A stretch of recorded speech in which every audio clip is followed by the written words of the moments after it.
Hey guys, Chip Taylor here.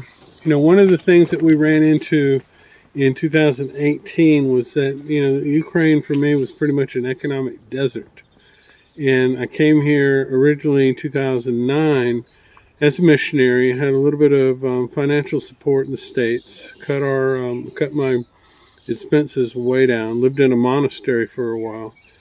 And when 2016 came, we were asked to come and run this farm and this rehab, working with alcoholics. But I have been focused on working with the military, working with volunteer psychologists and training them, training military psychologists, and working actually with soldiers with combat related anxiety disorders, addiction, PTSD, that kind of stuff.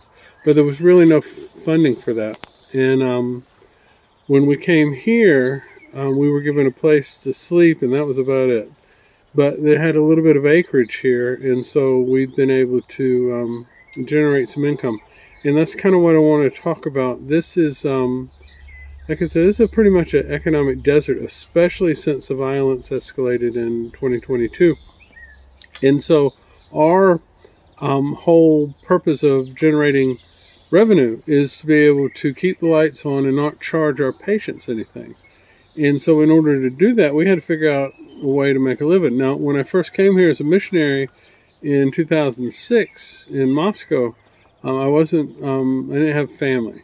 And, I got married and I met my wife in Melitopol in 2011. And we've got a 9-year-old son now, almost 10, been married 12 years. And there's been some financial issues. But what I did is I came here and I like Mexican food. And this is a simple story, but profound. Because I like, hot peppers. I like Mexican food. And no offense to anyone in Ukraine, there is no good Mexican food in Ukraine. So I would make my own stuff. And when we got here to this farm, the first thing I thought was I can grow tomatoes, I can grow peppers, that kind of stuff. But I needed something that I was going to be able to sell. And so we started doing salad greens, arugula, lettuce, that kind of stuff. And because of the competition with the market in Moldova and Turkey and places like that, when our crops would come in, everybody's crops came in. And so there was no profit margin with the lettuce and tomatoes and that kind of stuff. And so I couldn't really compete with that.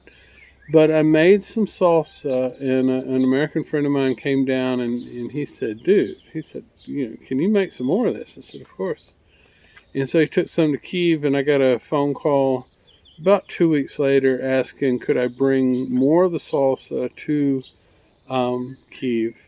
And it just kind of snowballed. And so I understand a little bit about economics and marketing and that kind of stuff. And I know that Ukrainians don't eat a whole lot of hot stuff. And what I grow is jalapenos, habaneros, Carolina Reapers, diarbos, serranos, that kind of stuff. And there's really no market for that among Ukrainians. But there is a market in Ukraine with the expats who miss the Southwestern type food, miss Mexican food.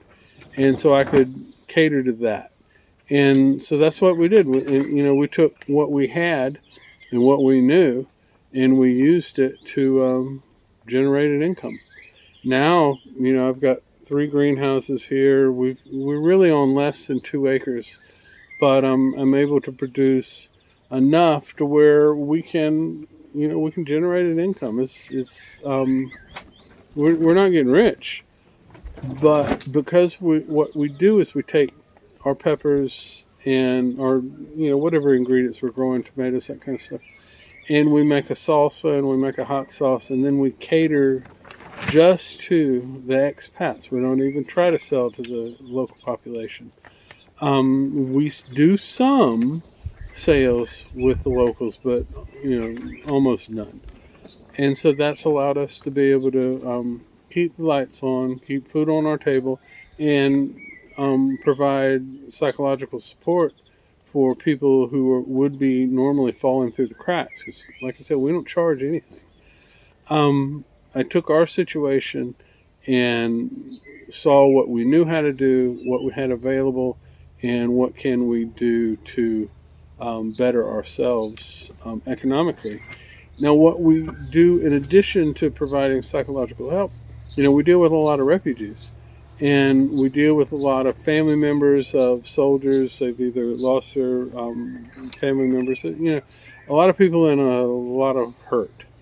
And we try to explain, how to be an entrepreneur, how to look at what your situation is and what you know how to do, what you have available, what skills you can acquire, and what would you like to do, what do you know how to do, and how can we make a living out of that. Instead of sitting around waiting for somebody to come and rescue us, we turn it around and we say, all right, how can you change your situation and put yourself in another better situation where actually you can help yourself and help other people. I'm a recovering alcoholic, 37 years this year, and I was taught these 12 steps that allow me to turn my life around. And they apply to all kinds of situations. I've changed my career. I came over here. I know there's some disadvantages that I have here. My language skills are very small, and I don't know the culture. But we're able to do well here, and that's the kind of stuff that we try to teach. What we're doing now is, this should be our best year. 2021 was our best year. And we expected to only increase in 2022, and obviously things changed. We had to leave for a little while. We came back as quick as we could. I was told, that the farm was still here, our house was still here, but the psychological impact of the war was worse, and that we needed to come back if we could. And so, all we wanted to do was serve the people that aren't being serve the people that are falling through the cracks. And there's a multitude of ways that we do that. We invested in education in ourselves and providing more education for other people. But, we're big into healthy choices, whether that's psychological or family or nutritional. We eat very well here. And what we do is we just try to explain how other people can apply that same technique or information to their situation and how they can change things. There's very little that we do here that couldn't be duplicated by anybody. You don't have to have a greenhouse. This greenhouse fell in our lap. It's funny because I never set out to be a farmer, yet this is the 4th or 5th organic farm that I've been involved with. It just seems to be a recurring theme no matter what part of the world I'm living in. If this is something you're interested in, if there's some way that you think we can help you out, or if you have any insight or comments that you would like to make, feel free to send me a message, and I'd be more than happy to get back with you, and maybe we can help each other. Slava Ukraine.